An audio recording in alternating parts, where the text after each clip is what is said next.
Chapter 44. Thomas and Minho didn't stop until they were halfway to the last dead end of Section 8. They made good time. Thomas was glad for his wristwatch, the skies being gray, because it quickly became obvious that the walls hadn't moved from the day before. Everything was exactly the same.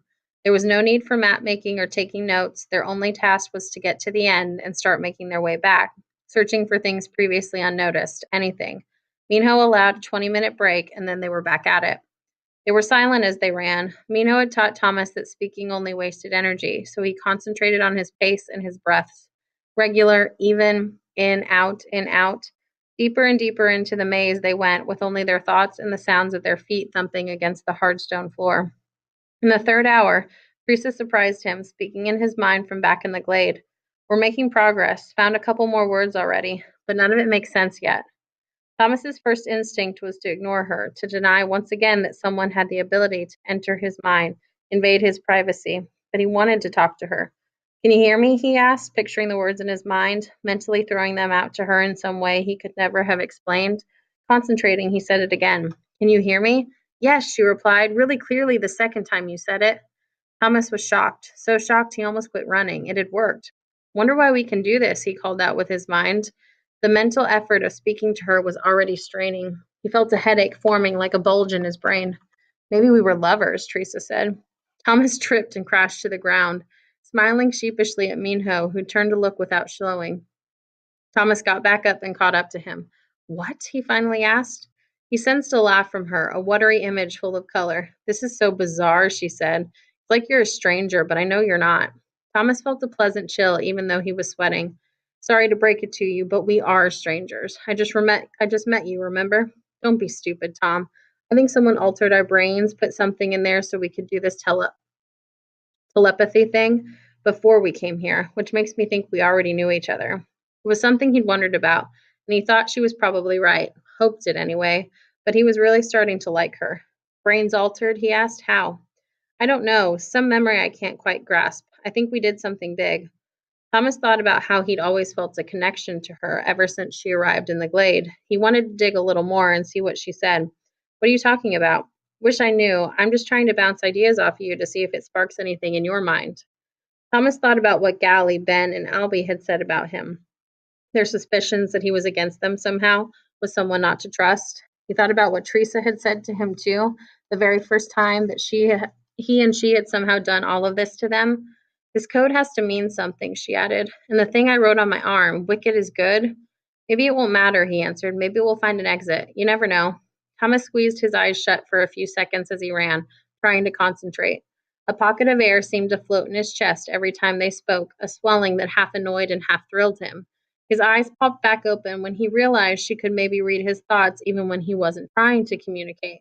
He waited for a response, but none came. You still there? He asked. Yeah, but this always gives me a headache. Thomas was relieved to hear she wasn't the only one.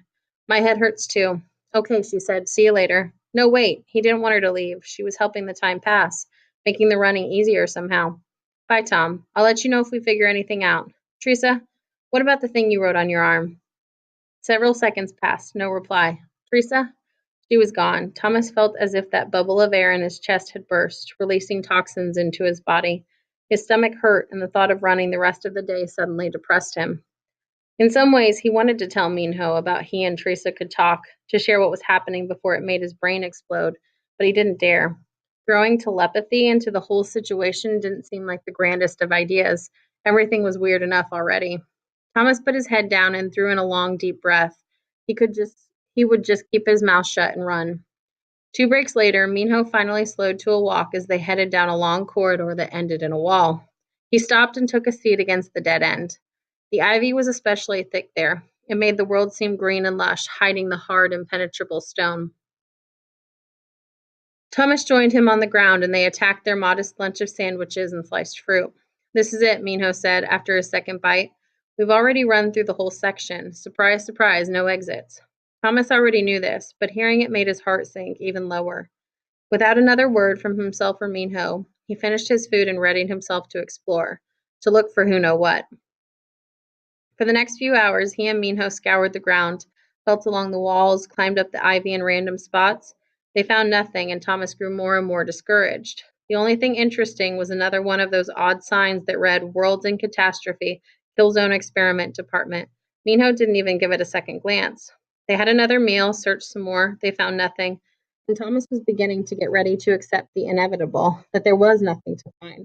When wall closing time rolled around, he started looking for signs of grievers, was struck by an icy hesitation at every corner. He and Minho always had knives clasped firmly in both hands, but nothing showed up until almost midnight. Minho spotted a griever disappearing around a corner ahead of them, and it didn't come back. 30 minutes later, Thomas saw one do the exact same thing. An hour after that, a griever came charging through the maze right past them, not even pausing. Thomas almost collapsed from the sudden rush of terror. He and Minho continued on. I think they're playing with us, Minho said a while later. Thomas realized he'd given up on searching the walls and was just heading back toward the glade in a depressed walk. From the looks of it, Minho felt the same way. What do you mean? Thomas asked. The keeper sighed. I think the creators want us to know there's no way out. The walls aren't even moving anymore. It's like this has all just been some stupid game and it's time to end. And they want us to go back and tell the other gladers. How much you want to bet when we get back we find out a griever took one of them just like last night? I think Gally was right. They're going to just keep killing us. Thomas didn't respond, felt the truth of what Minho said. Any hope he'd felt earlier when they'd set out had crashed a long time ago. Let's just go home, Minho said, his voice weary. Thomas hated to admit defeat, but he nodded in agreement. The codes seemed like their only hope now, and he resolved to focus on that. He and Minho made their way silently back to the glade. They didn't see another griever the whole way. Chapter 45. By Thomas's watch, it was mid-morning when he and Minho stepped through the west door back into the glade. Thomas was so tired he wanted to lie down right there and take a nap. They'd been in the maze for roughly 24 hours. Surprisingly, despite the dead light and everything falling apart, the day in the glade appeared to be proceeding business as usual. Farming, gardening, cleaning. It didn't take long for some of the boys to notice them standing there. Newt was notified and he came running. You're the first to come back, he said as we walked up to them. What happened? The childlike look of hope on his face broke Thomas's heart. He obviously thought they'd found something important. Tell me you've got good news. Minho's eyes were dead, staring at a spot somewhere in the gray distance.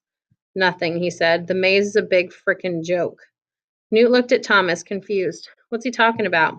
He's just discouraged, Thomas said with a weary shrug. We didn't find anything different. The walls haven't moved, no exits, nothing. Did the grievers come last night? Newt paused, darkness passing over his face. Finally, he nodded. Yeah, they took Adam.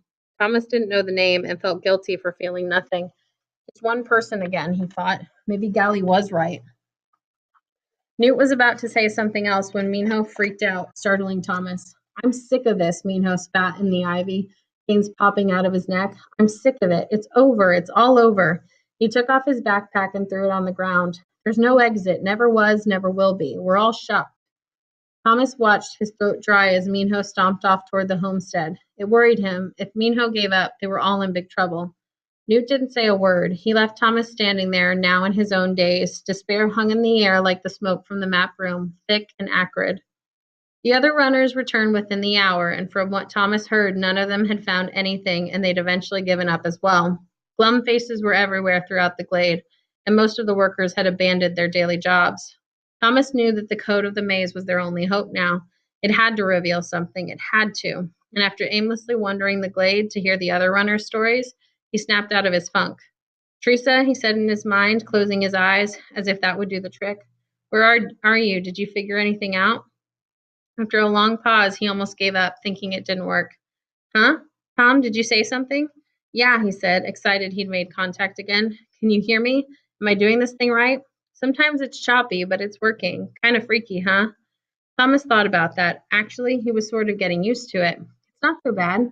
Are you guys still in the basement? I saw Newt, but then he disappeared again. Still here. Newt had 3 or 4 gladers help us trace the maps. I think we have the code all figured out. Thomas's heart leaped into his throat. Serious? Get down here. I'm coming. He was already moving as he said it, somehow not feeling so exhausted anymore.